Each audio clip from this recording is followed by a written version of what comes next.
guys, welcome back. It's Nikki here at Carrie Grace. Today I'm going to do my very first cooking video.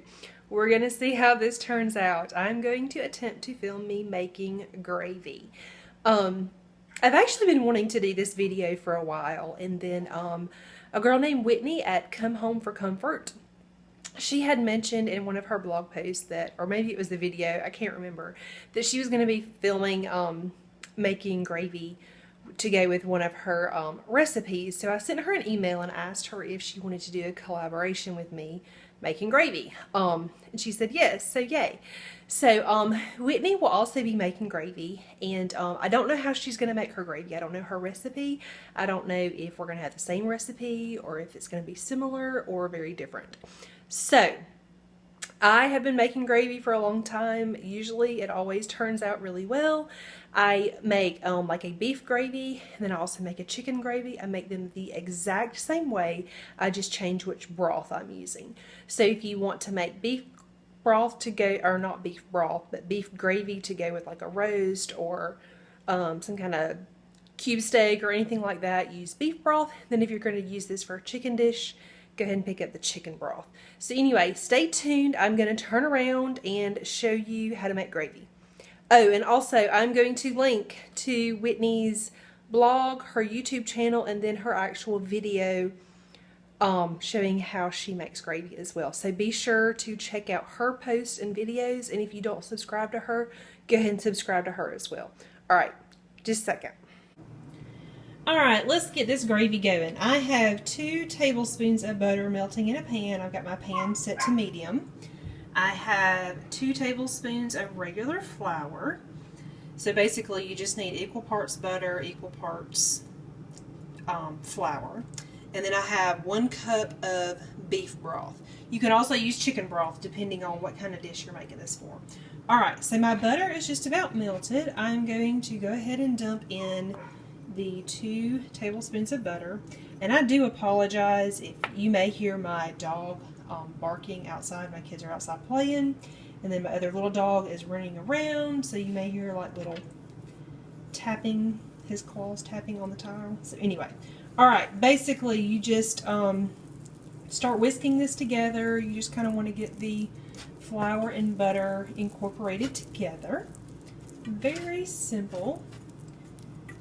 It is kind of hard for me to do it with one hand because I normally would hold on to the pan. I tried using my tripod, and I just could not get the angle right, so I'm having to just hold the camera. But that's okay.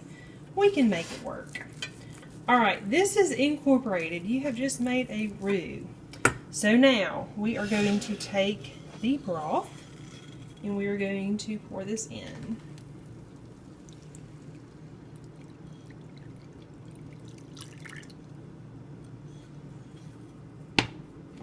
Okay, now basically you're just going to stand here and you are going to whisk and whisk and whisk until this comes to a boil. You don't want it to come to a hard boil. You just want it to come to just a nice light boil, I guess. That's how you will know that the consistency is right. Alright, just a couple things. I used regular broth for this. I did not use a low sodium version. You can certainly use a low sodium version and then salt and pepper it to taste. That way you can use like sea salt or whatever kind of salt you want. I didn't do that this time. I do usually add a little bit of pepper as well. I don't add a ton because sometimes it's a little bit too spicy for my boys. So we are just going to whisk and whisk and whisk.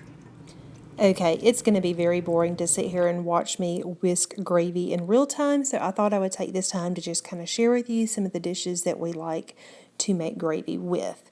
The first and most obvious thing would definitely have to be mashed potatoes. When I make mashed potatoes, we like to have gravy with it. Another thing is rice. Sometimes if we're having like chicken or roast or something, I'll choose to make rice instead of potatoes, and gravy is really good with that as well. Let's see, one of our favorite things is I'll get some of the frozen, I know this isn't like the healthiest dinner, but it's one of those quick, easy dinners that we all like.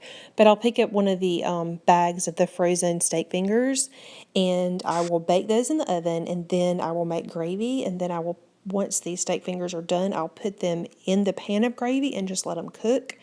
And that is a family favorite. Everybody likes that one. Let's see. Sometimes I'll make gravy if we're having biscuits, or sometimes we'll just put it over toast. My boys are not picky about what we eat gravy with. They just like it when Mommy makes gravy. All right, you see our little bubbles. We are done. We have gravy. This is all you have to do. I'm going to go ahead and turn this off. I'm going to add just a little bit of pepper. And I'm going to stir that up. And this is done. If you continue to let this sit here for a few minutes, it will thicken up even more. To me, this is the perfect consistency, but if you let it sit here a little bit too long, you can pour more broth into it and just let it heat back up and whisk it, and you are still good to go. Alright, that's all it takes to make gravy. All you need is the 2 cups of butter, not 2 cups, please don't use 2 cups.